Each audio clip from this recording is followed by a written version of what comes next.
The reader who wishes to form a general idea of the problem should read a little book which is as precise as it is concise, La Passion selon le Saint-Suaire, by my friend Antoine Legrand, Librairie du Carmel, 27 Rue Madame, Paris.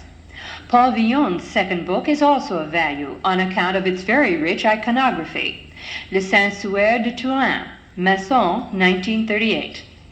Let us then also study the shroud, since I started my experiments in order to discover whether its markings corresponded with the realities of anatomy and physiology. I undertook this study with a completely open mind, being equally ready to affirm that the shroud was an absurd fraud or to recognize its authenticity. But I was gradually forced to agree on every single point that its markings were exact. Furthermore, those which seemed the strangest were those which fitted in best with my experiments.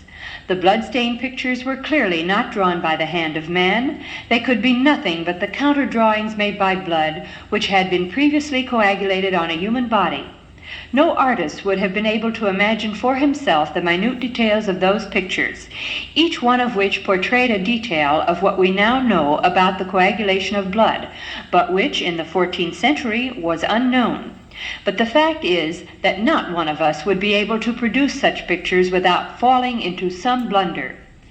It was this homogeneous group of verifications without one single weak link among them which decided me, relying on the balance of probabilities, to declare that the authenticity of the shroud from the point of view of anatomy and physiology is a scientific fact. A. The history.